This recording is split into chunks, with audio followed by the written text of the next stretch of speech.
Halo sahamania, hari ini tanggal 16 September saya akan membuat review saham bulan September. Memang agak telat, sudah telat 2 minggu, tapi memang karena tidak ada banyak list. Malahan dari list ini tidak ada list baru sepertinya dibandingkan bulan yang lalu, bulan Agustus. Malahan ada banyak yang keluar seperti Hurum, lalu ada lupa saya, pokoknya Hurum, dan kayaknya ada saham lagi yang keluar dari list saya. Sisanya cuma ada 11 perusahaan. Coba kita lihat 11 perusahaan tersebut yang masuk ke dalam watchlist premium saya. Langsung aja kita lihat listnya. Di sini ada PSSI ya. Langsung aja kita lihat PSSI saham. Ini saham logistik.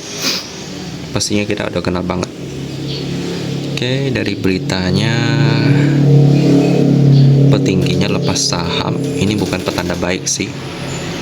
Buyback itu bagus. Dividen.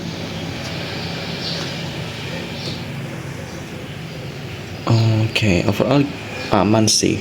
Kita langsung masuk ke pemegang sahamnya. Porsi publiknya aman 11%. Lalu ada Indoprima Marine. Coba kita cek. Indoprima Marine PSSI. Nah, di sini katanya tambah kepemilikan saham di 2020 ya. Dividen dan lain-lain. Ini tahun 2020 mereka tambah kepemilikan, jualnya di 2023. Jadi pas 2020 kan mereka lagi masih murah nih. Tiba-tiba sekarang udah naik banget, pastinya mau take profit dong ya. Masuk akal. Sekarang kita coba lihat laporan keuangannya. PSSI sudah update sampai kuartal kedua. Coba kita lihat. Ini ya, konsol unaudited. Pertama dari cashnya dulu sih aman ya. Yang masuk watchlist premium saya pasti cashnya aman. Cash 71 juta di sini, hutang jangka pendek 38 juta. Cashnya masih tebal, marginnya juga oke banget, PR-nya juga oke, 3,6 kali. Coba kita lihat usaha apa yang memberikan mereka cuan yang gede banget. Kalau teman-teman ada dengar dari bulan lalu, pastinya tahu mereka ada jual aset mereka sehingga mereka mendapatkan cuan lebih. Tapi tentu saja penghasilannya dari logistik juga membantu sih. Kita coba lihat pendapatan usahanya, dikurangi beban masih ada laba bruto, dikurangi lagi lalu ditambah keuntungan atas penjualan aset tetap 15M. Jadi laba bruto 21M ditambah lagi penjualan aset tetap 15M jadi 34M.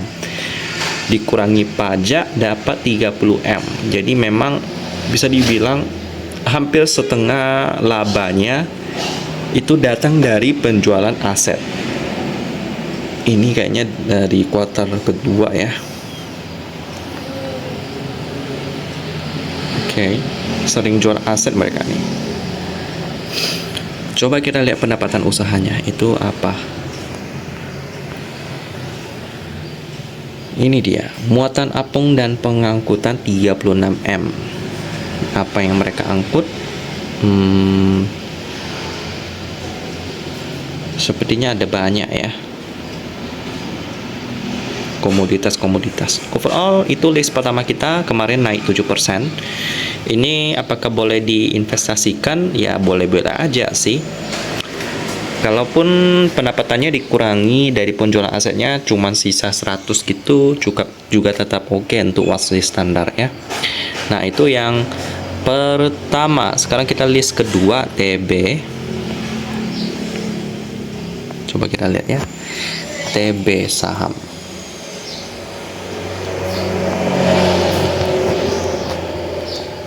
Iya. Masuk ke news. Hijau, jam dividen.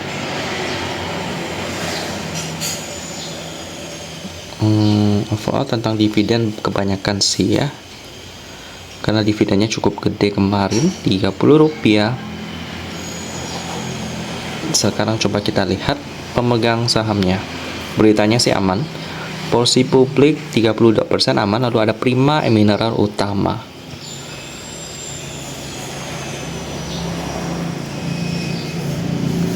Oke.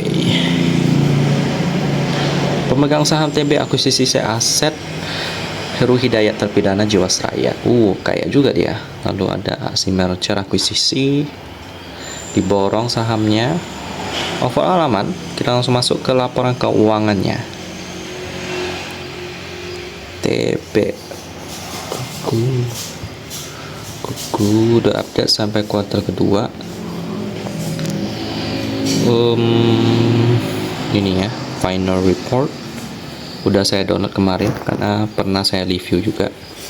Kita mulai dari cashnya dulu. Cash ratio sih aman sih ya. Cashnya di sini 342 juta, hutang jangka pendeknya 160 juta. Jadi cashnya bagus, margin juga bagus, ROE bagus, PR-nya bagus 4,71 kali. Datang dari mana pendapatan TB? Nah, ini lebih mending daripada PSSI ya. Mereka benar-benar purely kebanyakan datang dari pendapatan usaha. Pendapatan usaha dikurangi beban, dapat laba kotor, dikurangi lagi beban, dapat laba usaha, dikurangi lagi beban, dapat laba sebelum pajak 152 juta di sini ya. Jadi memang ada lain-lain yang bersih itu, tapi itu cuma 1 juta di sini ya. Penghasilan bunganya 8 juta. Kita lihat pendapatan usahanya apa. Usaha ini ya, dari jasa pelabuhan mirip-mirip. Jadi memang dari sektor logistik lagi cuan banget sejak corona karena biaya logistik tinggi banget. Mungkin karena efek dari apa ya, mungkin karena shock banget pas pertama kali terjadi pandemi. Jadi banyak yang terkejut. Jadi akhirnya biaya logistik juga meningkat karena waktu itu banyak yang berpikir, wah ini parah banget sih. Jadi kemungkinan usaha banyak yang berjatuhan, tapi ada beberapa juga yang survive seperti logistik ini karena memang dibutuhkan oleh orang banyak. Karena biayanya udah membengkak, jadi mau menurunkannya juga agak susah karena terjadi inflasi di mana-mana. Ya, sektor lain terdampak, tapi sektor logistik nggak terlalu berdampak, malahan lebih cuan lagi. Padahal sebelum corona ini sektor logistik labanya nggak terlalu tebal ya. Di 2019, cuman di tahun 2021 lah meningkat drastis banget. Cuman saya pikir kalau dengan semakin membaiknya ekonomi, inflasi lebih terkendali, cuan daripada logistik juga akan berkurang ya. Nah itu masih belum tahu tahun berapa, mungkin 2004, 2025. Tapi untuk sekarang sih masih oke, termasuk TB ini. Sekarang coba kita lihat di list ketiga kita ada saham salah satu kesayangan saya ya di beberapa bulan ini. Saya hold udah lama banget. Kita langsung lihat OBMD. Kita langsung search OBMD saham. Produsen bubuk untuk pengeboran. Overall dari beritanya sih aman ya. Kerja target pendapatan dan lain-lain. Oke, overall aman. Sekarang kita lihat pemegang saham, porsi publik 18%, aman. Lalu ada Indotech Drilling Solusi. Indotech Drilling Solusi OBMD. Drillingnya 1L ya. Oke. Oke, nggak ada berita yang banyak. Kita langsung masuk ke laporan keuangan OBMD.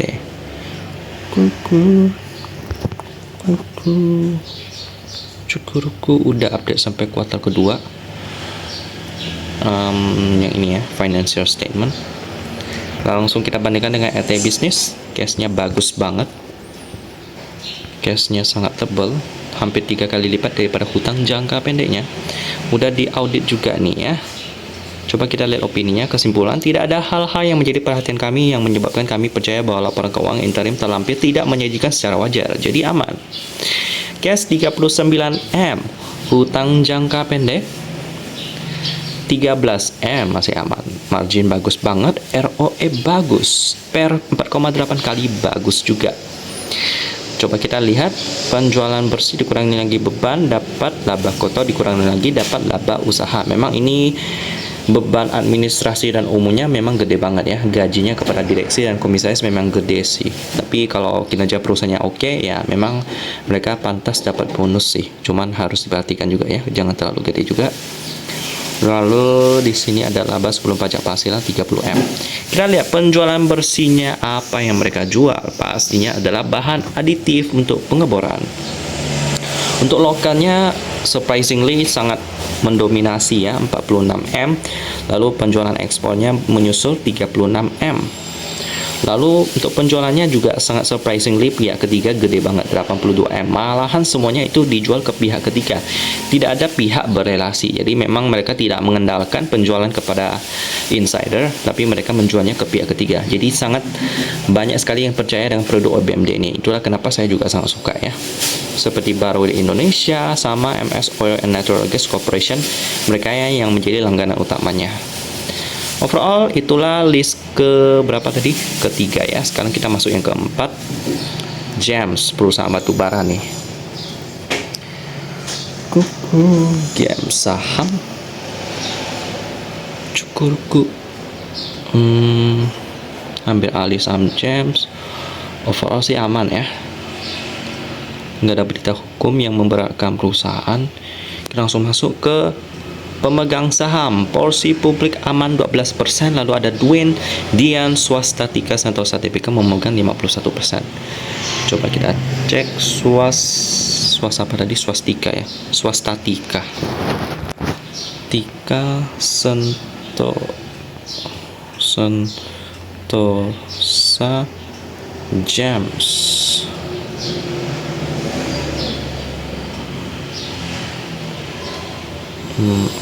Ini overall sih aman juga.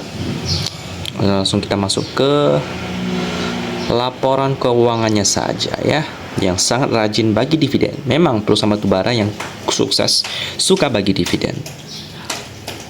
Coba kita lihat laporan keuangannya GEMS. Pertama kita cek cashnya dulu, kuartal kedua. Ini financial statement. Cukurku, ya. Salah, kayaknya bukan yang ini deh. Salah.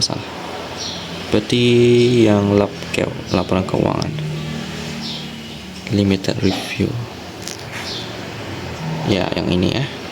Ini udah juga sudah diaudit. Coba kita lihat opininya, kesimpulan tidak ada hal-hal yang menjadi perhatian, jadi aman ya.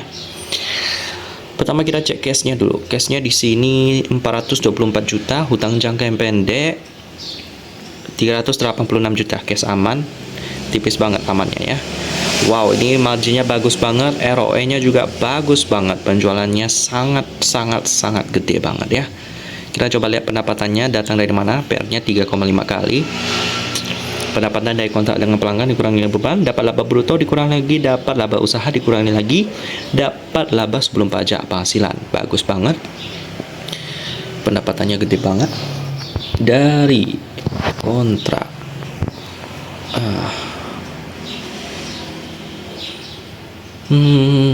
Ini dia penjualan luar negeri gede 1M di sini.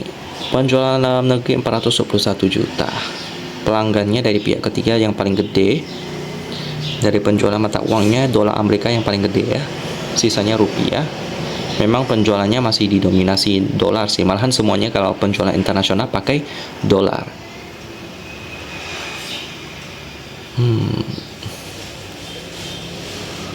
Pendapatan lain-lain kayak overall gitu aja sih. Pendapatannya memang datang dari penjualan batu bara ya. Oke, kita langsung masuk ke list kita selanjutnya. Ada SMDR, ini perusahaan logistik lagi nih. Cuan banget ya logistik selama beberapa tahun ini. Coba kita lihat dari beritanya dulu. SMDR saham. Bos Bani beraksi, tambah kapal, tebar dividen, tambah kapal, beli saham, koleksi saham.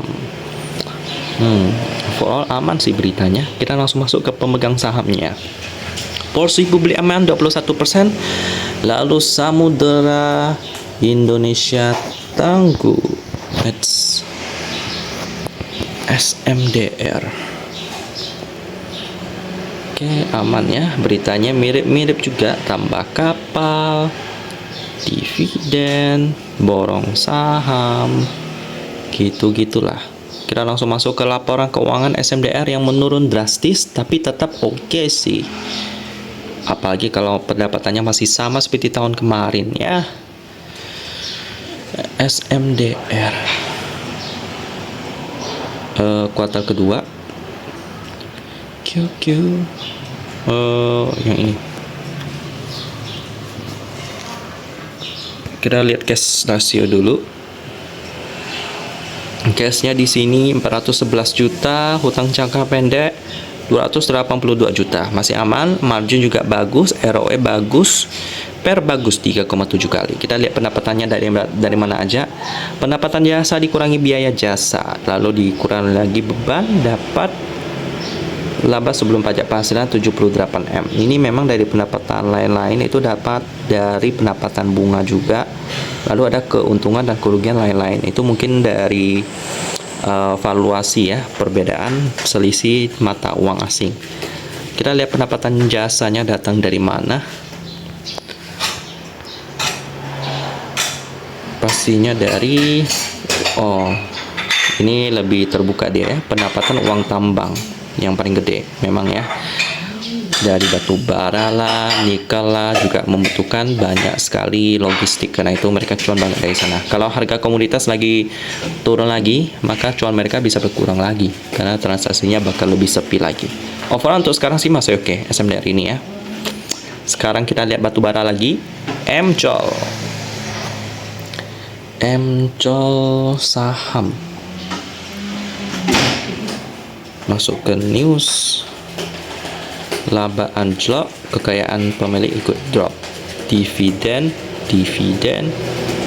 batubara drop, dividen. Wah, kebanyakan tentang itu sih.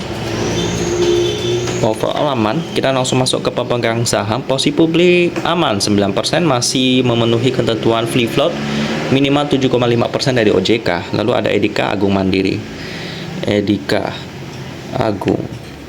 Mandiri, MCOL. Masuk ke news. Ini beritanya juga aman. Kita langsung masuk ke laporan keuangannya.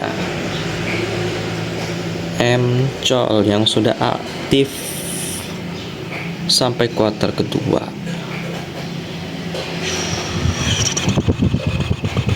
Financial statement. Kita lihat cashnya yang bagus banget juga.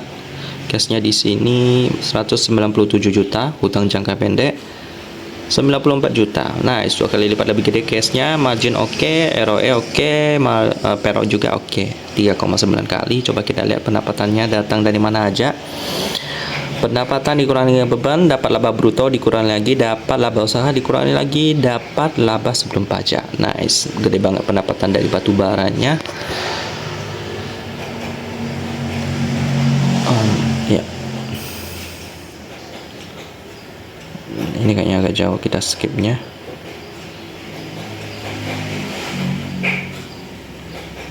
Pendapatan ini dia, pengangkutan bahan bakar ya, ini yang dengan pihak berrelasi. Pendapatan utamanya ada di ini dia, dari ekspor batu bara 343 juta, untuk lokalnya dari batu bara juga 83 juta. Masih lebih gede pasar ekspor sih. Ya, begitulah. Nah, ini ada Trafigura, Adani itu kalau nggak salah dari perusahaan India ya. Ada Guangzhou juga di sini. Kanghe, bisa dipastikan itu perusahaan dari China. Overall MCOL juga masih oke untuk batu bara. Harga batu bara juga masih cenderung masih bisa kuat. Sekarang kita lihat logistik lagi. Ini memang tidak jauh-jauh ya, di 2021-2023 sektor batu bara dan logistik masih bertahan. Tapi sampai kapan? Pastinya nggak lama lagi ya. Tidak mungkin sektor ini bisa bertahan lebih lama karena memang lagi mulai ditinggalkan ya. Kita coba lihat sekarang HIS saham. Masuk ke news, mengundurkan diri, dividen, dana IPO habis. laba lompat, overall aman sih. Kita langsung masuk ke pemegang saham. Porsi publik 20% aman. Lalu ada Nur Internasional Samudra. Nur Internasional Samudra gini ya. Yap. Tambah highs lagi. Masuk ke news. Nggak ada ya. Oh, karena ada house. Coba gini. Overall juga aman. Kita langsung masuk ke laporan keuangan daripada highs ini yang sudah update sampai kuartal kedua juga. Di bagian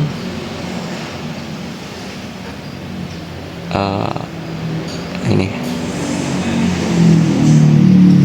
cash ratio juga bagus. Cashnya 150M, hutang jangka pendek 74M, lalu marginnya bagus, ROE juga bagus, PER juga bagus 4,6 kali ya. Pendapatan neto dikurangi lagi beban dapat laba bruto, dikurangi lagi beban dapat laba usaha, dikurangi lagi dapat laba sebelum pajak penghasilan. Nice, pendapatan netonya kuat banget. Datang dari mana pendapatan netonya? Yakni dari pengangkutan lagi. Pengangkutan apa? Nggak dikasih tahu di sini sih ya. Cuman ada Bumi Rantau Energi, Energi Batubara Lestari. Wah, ada nama batubara udah pasti batubara sih ini. Lalu ada AKR juga ya. Oh, mereka ini biaya. Mereka membeli minyak itu mungkin solar ya dari AKR Corporindo. Oke, over gitu dari high. Sekarang kita masuk ke list kita sisa 4 sekarang ya. LPLI saham. Ini saham daripada Lipo Group ya. Kenapa saya masukin? Coba kita lihat. Oke, overall dari beritanya sih aman sih ya. Cuma ini perusahaannya nggak jelas usahanya apa. Operasinya masih rugi, tapi dari netnya sih masih bagus. Sekarang kita lihat pemegang sahamnya. Porsi publik 23% masih aman. Lalu ada Inti Anugrah Pratama. Inti Anugrah Pratama LPLI. Dari beritanya sih aman ya. Kita langsung masuk ke laporan keuangan daripada LPLI ini. Yang sudah update sampai kuartal kedua. Di kuartal kedua mereka ruginya banyak banget. Dari penurunan harga saham kali ya. Kita lihat di laporan keuangannya. Cashnya sih memang bagus banget sih. 7 kali lipat daripada hutangnya. Cashnya sebesar 140.000, hutang jangka pendek 18.000 ya. Jadi masih lebih gede cashnya 7 kali lipat. Ini margin operatingnya minus, cuman net profit marginnya gede. ROE juga masih oke. PER-nya juga bagus banget 1,3 kali. Kita lihat apa yang membuat LPL ini cuan. Bukan dari operasinya ya, tapi dari mungkin investasinya. Pendapatan dikurangi beban dapat rugi, lalu dikurangi lagi, lalu ditambah pendapatan lain-lain, dapatlah laba rugi operasi, lalu dikurangi lagi dapat laba rugi sebelum pajak penghasilan 109.000 di sini. Jadi memang pendapatan lain-lainnya yang gede di sini, tapi kita tetap lihat deh pendapatannya itu datangnya dari mana ya. Oke, kita cek satu-satu.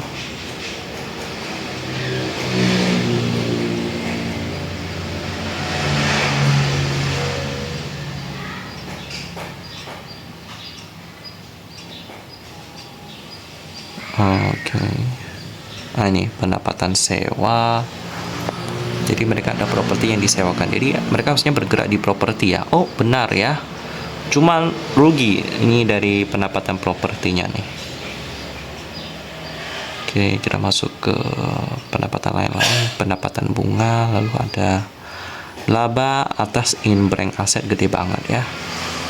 In-bank aset apa ya tuh ya? Nanti kita coba cari ya.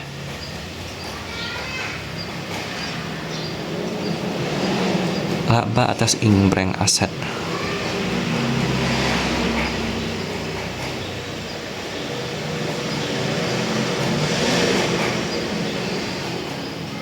Oke. Inbreng Aset. Inbreng. Apa ya itu ya? Coba kita cek di Google. Inbreng Aset. Transaksi untuk memasukkan aset non-tunai yang berupa tanah atau lainnya dari pemegang saham untuk dijadikan sebagai modal perusahaan. Oh, jadi itu bukan uang, tapi itu sebuah aset. Jadi ketika mereka memasukkannya, dapat menjadi aset mereka ya. Nggak tahu deh itu aset apa yang mereka taruh ke dalam sana sehingga mereka dapat. Coba kita lihat LPLI Inbreng.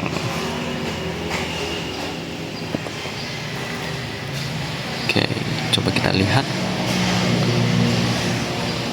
Mengalihkan aset 368M. Jadi kalau tidak ada aset ini mereka udah pasti fix rugi sih.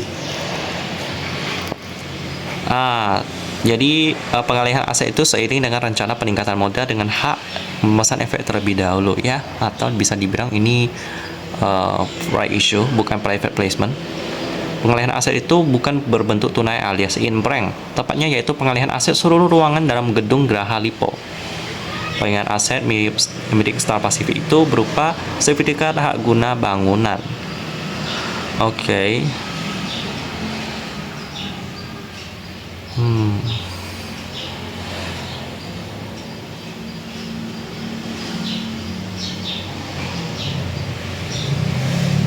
Memang rumit sekali sih sistem perusahaan-perusahaan yang udah gede banget ya. Tapi overall LPR ini saya tetap masukkan ke dalam list karena case-nya oke, cuman usahanya memang lagi terdampak cukup parah ya. Tapi siapa tahu nanti tiba-tiba mereka bagi dividen yang gede banget, kita nggak tahu ya. Cuman saya belum beli juga LPL ini, saya juga masih cukup berhati-hati kepada saham yang satu ini. Sekarang kita lihat KKGI, ini list kita selanjutnya. Masih under value. Overall dari berita juga masih aman. Kita langsung masuk ke pemegang saham. Polisi publik itu 17% aman. Lalu ada pengendalinya MSIP Energy Courier Private Limited. Energy Courier KKGI. Oke, aman ya. Langsung masuk ke laporan keuangan KKGI yang sudah update sampai kuartal kedua juga.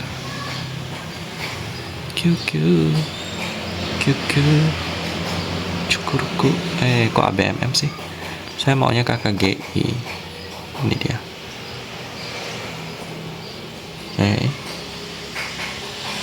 Ini final financial statement.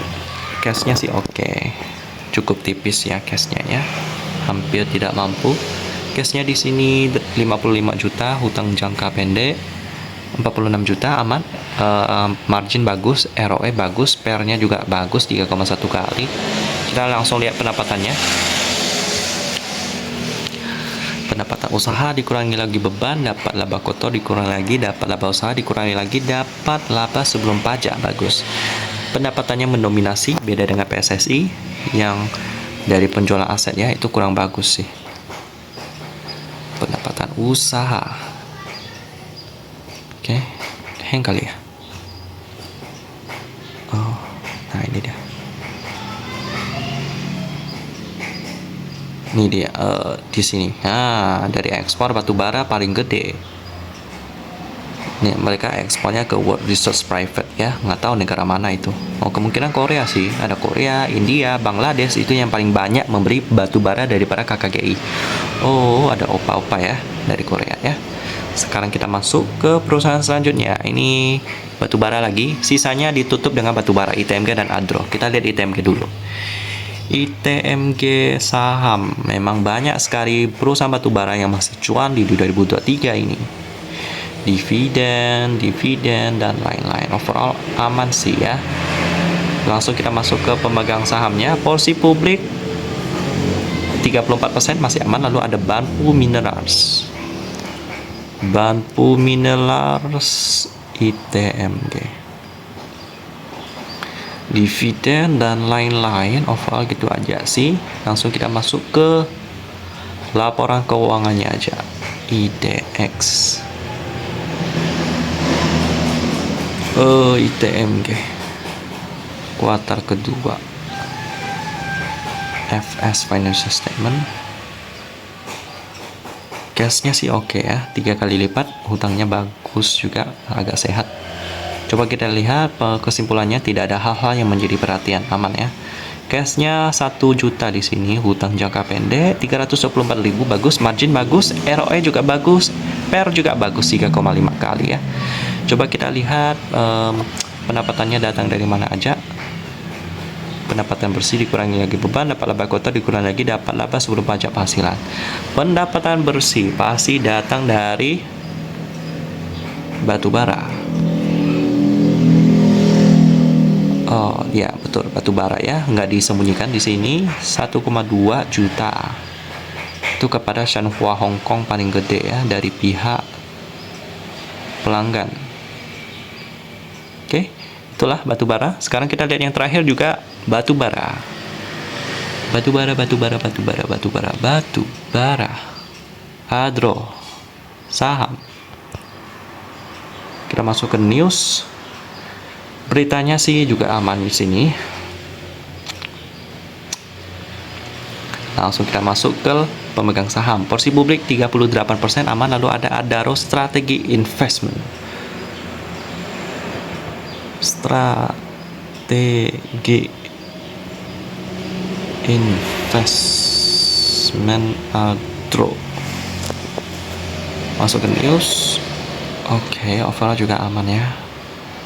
Kita langsung masuk ke laporan keuangan Adro ini. Cashnya juga bagus, cuman masih kalah daripada ITMG, tapi masih oke, 2 kali lipat ya daripada hutang jangka pendeknya. Ini FS Financial Statement. Pertama kita cek cashnya dulu. Oh, ini udah di audit. Tidak ada hal-hal yang menjadi perhatian kami. Aman, cashnya 2,7 juta, hutang jangka pendeknya 1 juta, aman. Marginnya bagus, ROE juga bagus, PER juga bagus 3,4 kali. Coba kita lihat pendapatannya datang dari mana aja. Pendapatan usaha dikurangi lagi beban, dapat laba bruto, dikurangi lagi dapat laba usaha, dikurangi lagi dapat laba sebelum pajak penghasilan. Kita lihat pendapatan usahanya.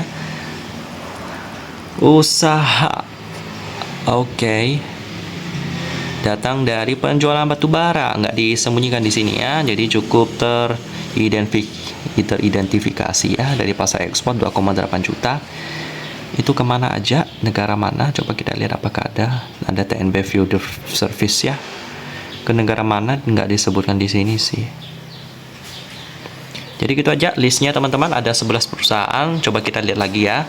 Ada PSSI, TB, OBMD, GEMS, SMDR, MCOL, HAIS, RPLI. Tadi GEMS itu GEMS ya.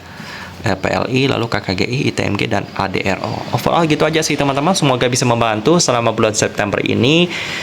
Nantikan untuk trading bulanan saya ya. Bakal ada hasil daripada hasilnya nanti. Jadi tunggu aja, gitu aja untuk review saham bulan September. Saya tutup dan kita ketemu lagi di video selanjutnya.